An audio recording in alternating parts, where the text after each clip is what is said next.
Thank you so much for coming out on this rainy day. We appreciate that you've taken the time out of your evening to join us this evening.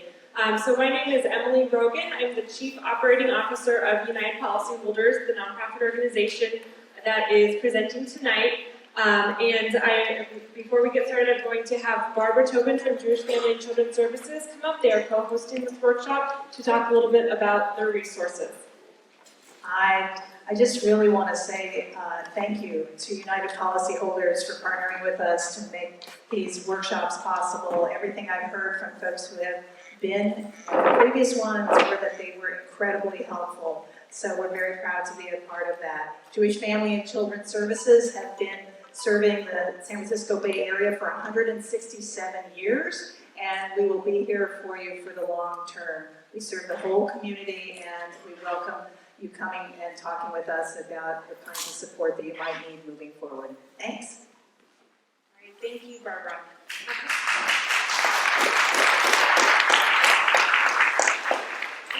Announcements. One, we want to make sure that the aisleways are clear just in case there is an emergency and we have to evacuate. And two, FEMA is here registering people. They have a table outside, so if you have not yet registered with FEMA, we always say it's better to register and not need it than to have missed the deadline. So we encourage you all to register if you haven't already. All right, so getting started. For those of you who this is your first workshop, we are United Policyholders, a nonprofit organization. We've been around for 26 years. We started after the 1991 Oakland firestorm. Our Roadmap to Recovery program helps people in difficult situations navigate the insurance claim process. We do not take any money from insurance companies. We don't sell insurance. We do have an insurancy name, but that's about it. We are funded by donations from individuals and businesses and rely on volunteers like the wonderful people who signed you in to help keep us going. We're a small organization with a huge volunteer corps. So wildfires, we've worked, many of them. This is a very large disaster. We have been involved in disasters both big and small, and there is a roadmap here that we hope you'll take advantage of. So this is the third workshop that is on contents. And the next one is going to be on December 7th, which is a Thursday. Typically we do Wednesdays, but it's on the 7th. And that one will talk a little bit about different ways to communicate with your insurance company if they're not communicating with you, and how to go up the chain of command, and a little bit about what your rights are. So resources that we have, the little yellow book. If you did not receive one in the local assistance center, we have them here tonight. So please, pick one up, and if you're on your way out and you know of a neighbor who wasn't able to make it tonight, you can grab one for them as well. We also have our Ask an Expert forum, which is online on our website, uphelp.org, and that is another way that you can ask questions if in between workshops there's something that you need a little bit more clarification on. Again, we don't give legal advice. This is a volunteer forum, so it's experts who specialize in either insurance claims or construction or different aspects. If you have a question, you can ask it and we'll have our volunteers answer it. The Disaster Survivor Support Network. So we have previous disaster survivors who have joined our organization to volunteer to be matched up. If there's someone that you'd like to talk to who's been through this, they can offer a listening ear and help you through it. So if you are interested in being paired up with a mentor, you can email me at info@uphelp.org or directly at emilyrogan.rogan@uphelp.org. And then our website. I just want to reiterate that there is a treasure trove of information on our website to quote Karen. So we have a dedicated landing page for this fire, uphelp.org/NorCal wildfires, and it's also, you can go through our homepage. That's where we're posting the videos that were of these workshops. So each one will be on the website. So if you know someone who couldn't attend, then you can point them there, or if a little bit down the road you want a refresher on something that was mentioned tonight, they will be available on our website. Not immediately, it takes us about a week or so to get them up there, but we are posting them there. So at the bottom of that page is where you'll be able to find them, along with a lot of other information. Again, mark your calendars for Thursday, December 7th. It's a Thursday, but same time, same place, 6 to 8, right here. And a big thank you to the church here. They've been incredibly accommodating, and we are so thankful for everything that they've done. They've just opened their doors and let us have these workshops here, and so we'd like to say thank you to them.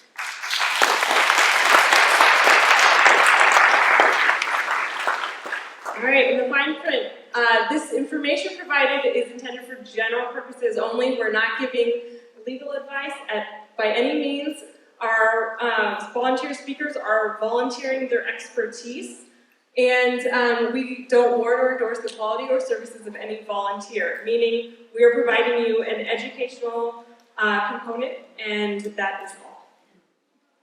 All right, and for more information, there's our website, uphealth.org. I really encourage you, if there's something that we haven't touched yet, most likely we will have a workshop on it, but there's probably a publication or some information. Some of the topics so far that we have not reached yet, but people have emailed us about our buying versus rebuilding and also partial loss information. So again, that's on our website. And without further ado, I'm going to introduce Karen Remus to get into the educational part. Great, thank you. Thank you. I'm going to kind of come to the side. And so, for those of you who've been here before, you know I'm Karen Remus, a 2003 Cedar Fire survivor from San Diego, California. If this is your first time, I'm happy to be here with you. And for those of you continuing with our series, again, a privilege to be a volunteer with the United Policyholders and frankly have the chance to pay forward the help that so many people were very generous to bestow upon me when my own house burned down 14 years ago. So tonight, we are focusing on insurance recovery tips for the contents portion of our claim. So contents claims tips, what's our goal? Our goal is to collect the full amount that the insurer owes us for every item that was damaged or destroyed, and this can be done in a couple of different ways. First of all, preparing a very detailed list or inventory that describes and values all of the items that you had that were lost or destroyed, all right? Secondly, hiring professional help. So again, hiring professional help is an option. Or thirdly, negotiating a waiver of that inventory requirement. So typically is that you're doing the inventory, identifying and valuing items, and then submitting that along with receipts as you collect receipts, as you replace items, and or, so you do that on your own, hiring professional help, or negotiating a waiver of the inventory requirement.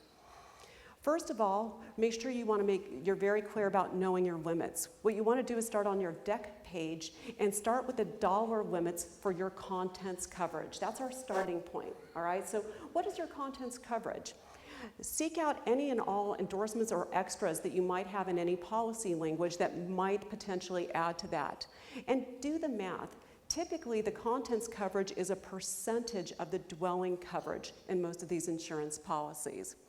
You want to check for scheduled items that might add value. So you might have separately scheduled a piece of jewelry or a piece of fine art. So that would potentially add some coverage if you had done that.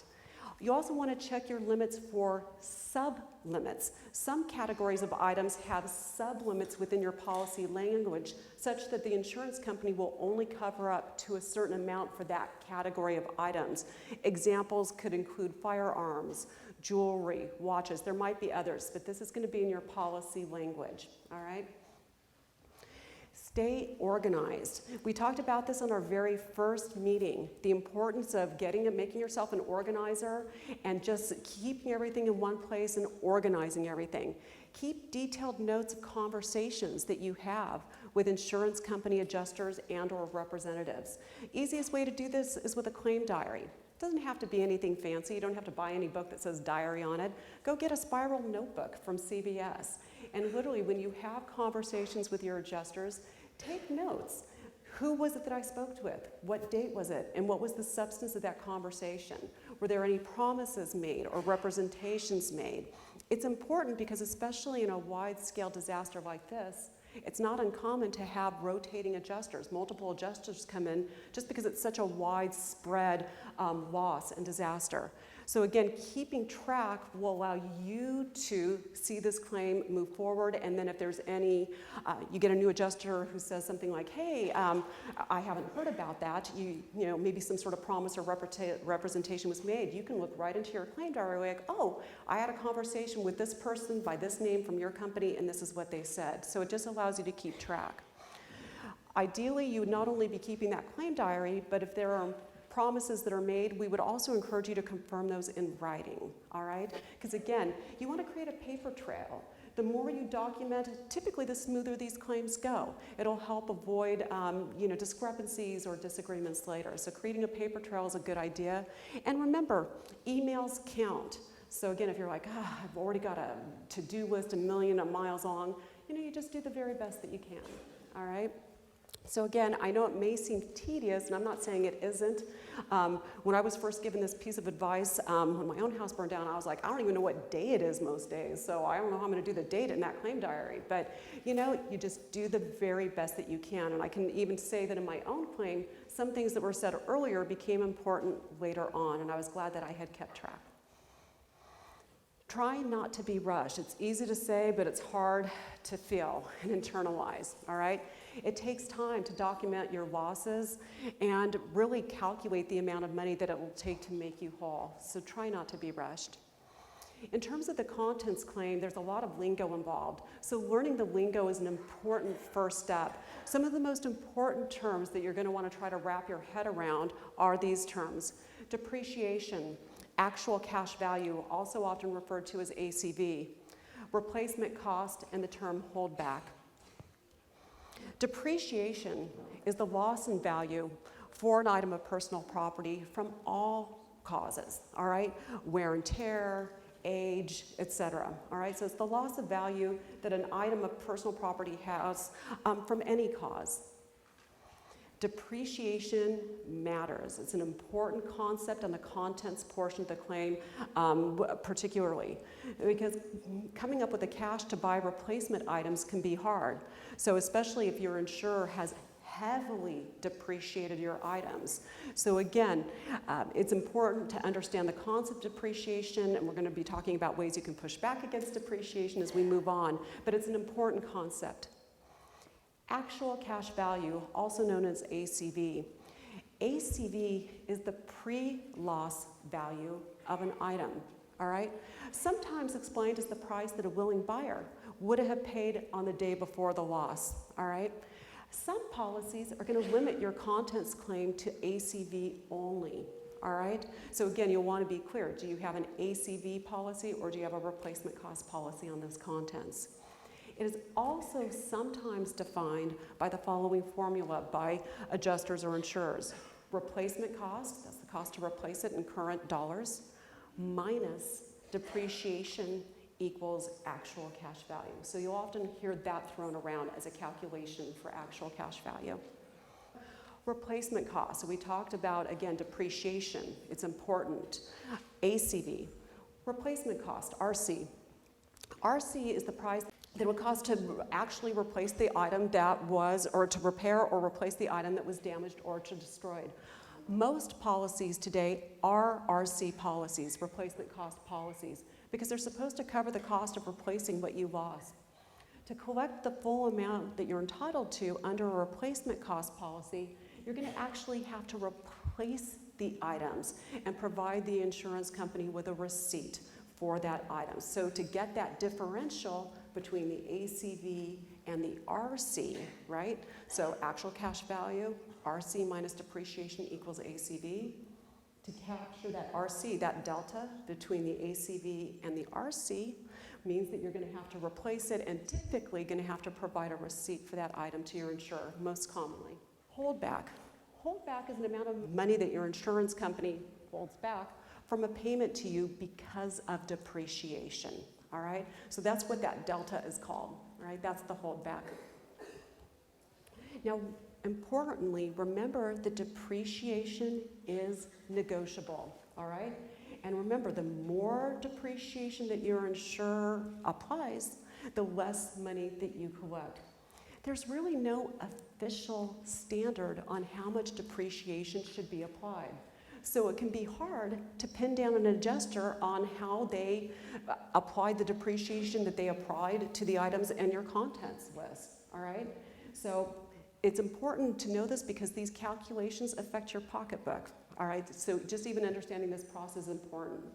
So again, if that depreciation seems uncharacteristically or unfairly low, don't be afraid to challenge them and just say, listen, that depreciation is too low. It doesn't represent the loss of, the lowered value of that item due to age or wear and tear.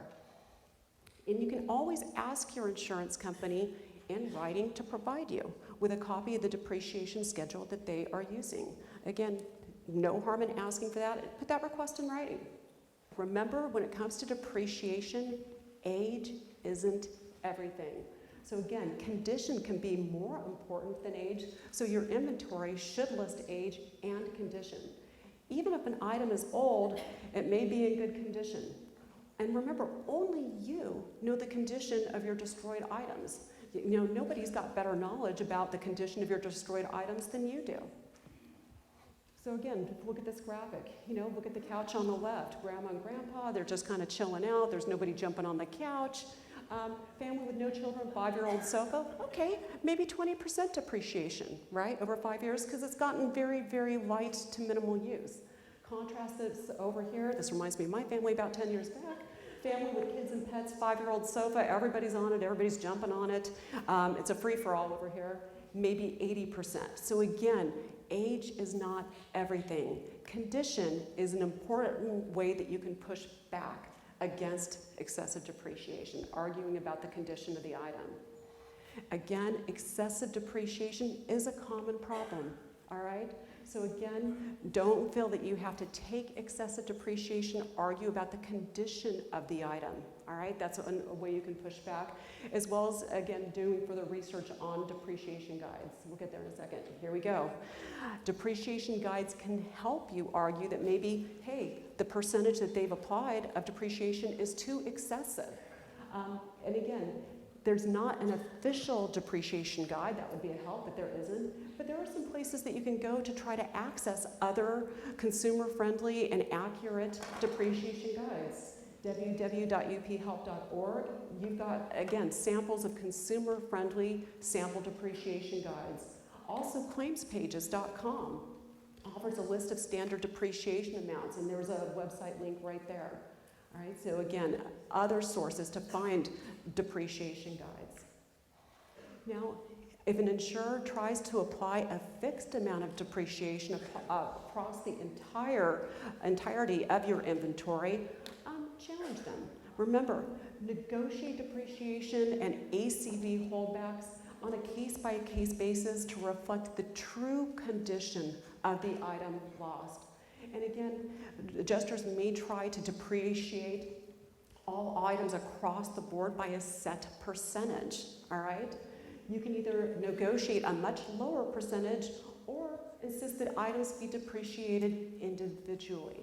Again, this affects your bottom line. That's why depreciation is so important.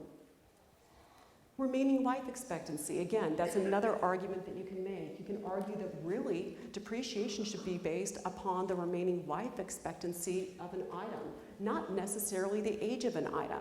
We've got a hypo here, you've got a guest room in your house with a shag carpet from 1970. According to the insurer's depreciation schedule, that carpet should have only lasted 5 years perhaps, depending on the schedule that they're using. However, in your case, maybe that room was seldom to never used. It was a guest room and you just didn't end up with any guests. So it was really, it's in like new condition, right? So again, under the insurer's argument, that carpet wore out 28 years ago. But really practically, you could say, hey, the remaining life expectancy is actually still very high, so we should really have a very low amount of depreciation applied. Many items even should not, you can argue, should not even be subject to depreciation. Antiques are a good example. They appreciate, not depreciate. All right, so examples of things that you may argue, hey, these shouldn't be subject to depreciation at all. Now, keep in mind that strategically speaking, you're unlikely to replace every single item that you lost, and it's a hassle to have to try to keep track of providing receipts over time. So really what you want to try to do is maximize that ACV payment by arguing for lower depreciation where it's reasonable to do so, all right? Especially on the big ticket items, all right? So again, identify the true replacement costs at standard, not discount pricing. All right, so that was talking about, again, strategic, considerations in terms of the contents claim. And what I'm going to segue now into is strategies for completing the home inventory, which is another aspect of navigating the contents claim. Here we go. So completing the personal property inventory. Use UP's free resources to get started. Again, www.uphelp.org. There's a free home inventory workshop on that website. Again, it truly is a treasure trove of free, consumer-friendly, claims information, so make use of it. The list in the Disaster Recovery Handbook, for any and all of you who picked up the yellow book, if you flip to the back of the yellow book, the last section are all lists and lists and lists. Come from the back, it's before the index, and you're just going to see lists and lists by category. That's a great memory jogger right there that you can use. So right there in the Disaster Recovery Handbook. Again, UP tips and sample depreciation guides. UP has a home inventory app free from iTunes or Google Play. So there you go, UP Help. And then uphelp.encircleapp.com is again a website link that can also be useful for you in this effort. Remember, claim only what you had, all right? Never intentionally claim items that you did not have. That's fraud and it is illegal. And just a reminder, as survivor to survivor, I know sometimes as this process goes on, sometimes people, are, frustrated and angry with this process. And it can be tempting to be like, maybe go to the dark side. That's a bad plan, all right? So I'm just saying, don't do it. It's fraud, it's illegal, and it's a big mistake. All right. In terms of completing the inventory, you really have got two overarching tasks. So brainstorming and listing, that's what you had, right? The items. Brainstorm by room typically is the easiest for most survivors. Get friends to help. I'm going to elaborate on that in a minute. Take advantage of memory joggers. I've already listed a few. The back of the yellow book, online at UP Help. Those are all very helpful. Secondly is determining value. So first we got to list the items, now we got to figure out how much they cost to replace, right? Internet is your best friend. So again, a lot of internet research there. And again, using standard, not sale prices. Find the method that works best for you. Many people find that using Excel or Google Sheets spreadsheets can be very useful. So again, if that's a comfortable means for you, chat about that with your adjuster. And here are some of the categories that people have used, some of the columns that people have used in setting up those docs. Don't be afraid to use technology. Stores that have gift registry scanners. Congratulations, you all just got engaged. There you go. So happy for all of you. But again, those scanners can be really helpful. What did you have and how much does it cost? It's going to print out the current cost. Internet shopping pricing information, great resource. And again, keep in mind that your credit card companies and or even your Costco membership may be able to print out copies of your purchase history. So for big ticket items, that can be a great resource. Call Visa like, hey, can you send me my, credit card receipts for the last however long? Costco, can you print me perhaps my purchase history for the last while? Don't be afraid to ask friends and family to help. I'm sure, again, most, all of you have people, friends, neighbors, family who are like, what can I do to assist you? There's a lot of tedium in doing the inventory. And stuff like pricing is stuff that you could, once you've listed it, they can do some of that pricing for you. So again, remember your friends, even just in terms of the listing of the items, your friends and family have likely been to your home many times. You can ask them to sit down and recall things that they saw to help you. You could also say like, hey, here's my inventory so far. Can you take a look at it? Are there things that you remember seeing that are not on this list? Do you know what I'm saying? So people who have visited, friends, family, neighbors. Again, these are ways that they can assist you. Also ask if they have pictures. Did you have a big birthday party, a neighborhood party, a family celebration? Remember that pictures taken inside your home Also provide good proof and documentation of items that were in your home. So that's another resource that you can use in terms of trying to figure out, gosh, what were the items that I even had? Visualization, all right? When working on the contents inventory, visualization is a really important tool. How most people will end up doing this is they're just gonna close their eyes and really just try to walk back into that room and mentally look around. What do you see? Either have like a recorder, do a voice memo, or have somebody with you, one of those friends who've offered to give you a hand, and just say, listen, can you come over for an hour? I'm gonna try to mentally walk through a couple of rooms in my house, and it would really help to have somebody with a pen and paper or fingers on a keyboard as I describe things. All right, so just walk through, close eyes, try to walk in each room, look under the beds, open the cabinets, what was in there. All right. Estimating quantities and strategies for doing that.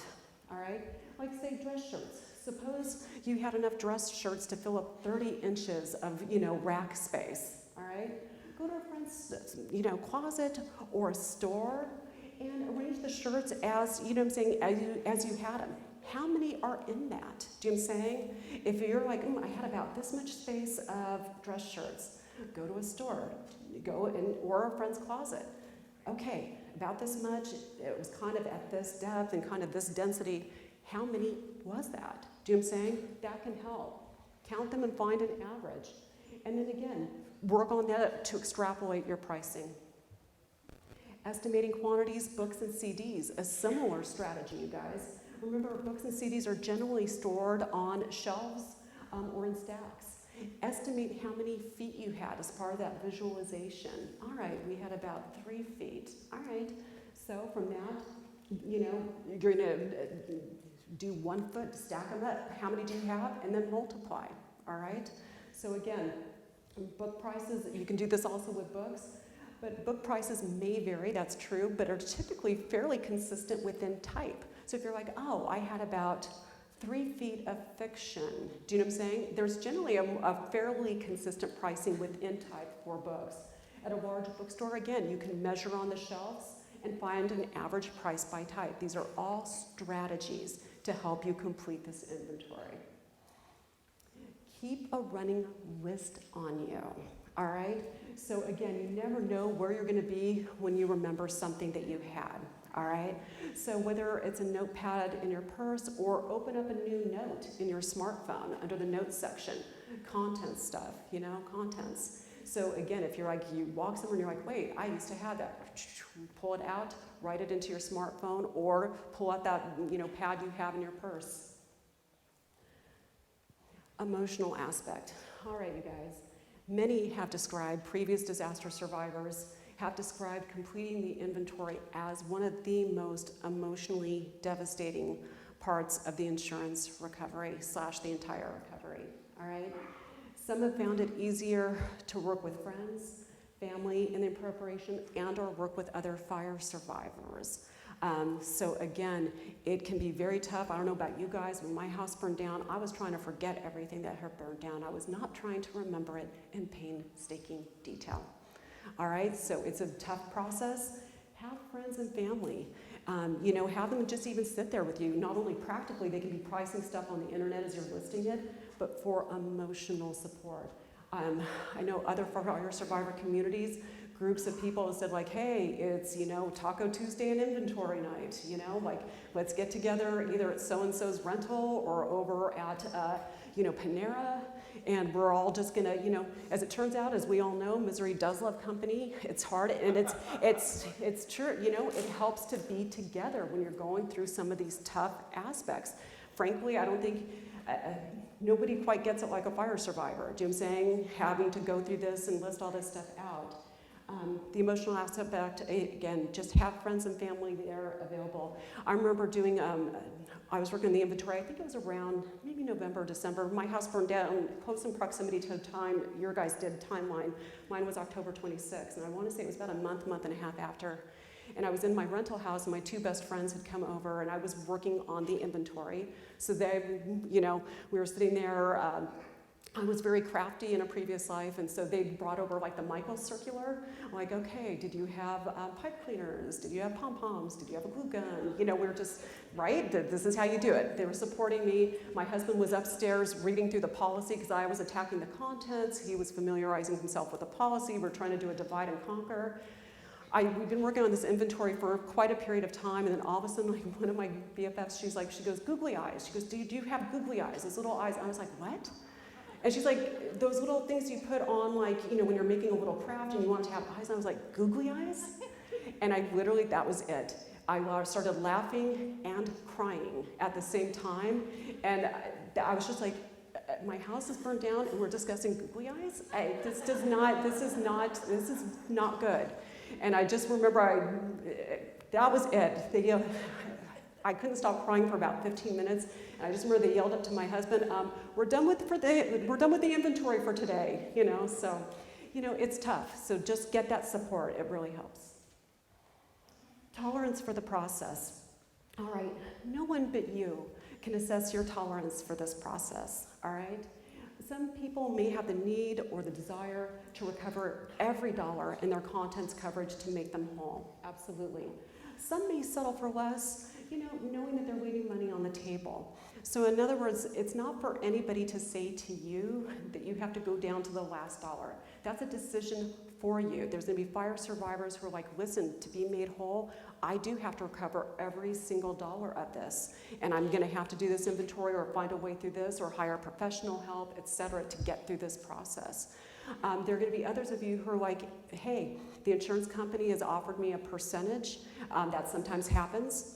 And you might say to yourself, hey, to not have to do the inventory, that seems reasonable to me. So again, people have different tolerances for this process, and it's not for anybody to stand in judgment on you on whatever decision you make. It's a very personal decision based on your own circumstances, your family, and your finances. So again, find your own path forward. Inventory waiver. All right. Our starting point on an inventory waiver is that insurance companies, as a general proposition, most businesses, frankly, don't step outside the four corners of the contract, the policy here, unless you give them a good business reason to do so. All right? Now, the key word is generally. All right? So, in my experience, do I know people who have gotten inventory waivers? I most certainly do. And they've used a variety of different arguments to make that happen. You know, sometimes it just might be the adjuster that you get that's a little bit more flexible. Sometimes you may have some really good arguments to make. And again, it's out there. Sometimes I describe it a little bit like seeing a unicorn. It's not that they're not out there, they are. But I wouldn't want anybody to leave here thinking like, oh, I'm just going to go and request an inventory waiver and we'll be all done. Again, depending on specific circumstances, you might have some good arguments to make it, but typically considered a long shot overall. Interestingly, note though that some companies have waived the personal property inventory requirement in some disasters. If you go to the UP website, you'll see some survey results from the 2007 San Diego firestorm, which was the firestorm after my fire. And 39% of the respondents surveyed reported having had their personal property inventory waived. So again, and this is why it's also so important to network by insurance company.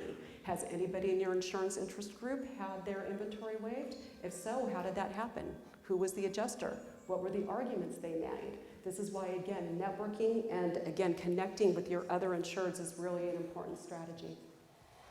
But keep in mind that even though that sounds appealing and it is appealing, there may be other important reasons to complete an inventory, a contents inventory.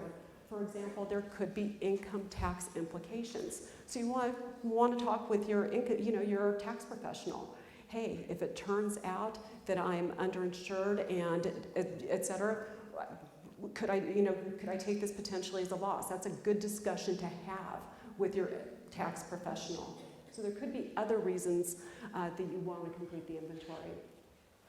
Sample letters available at the uphelp.org website So again, a sample template requesting a waiver of the itemization requirement and requesting a personal property item settlement.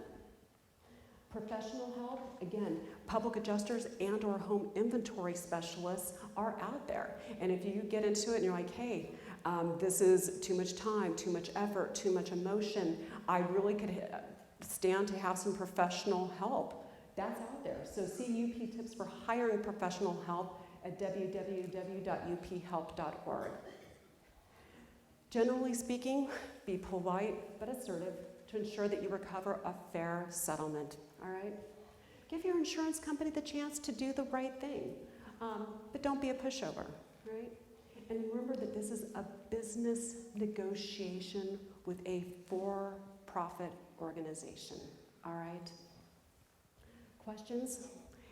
Direct them www.uphelp.org.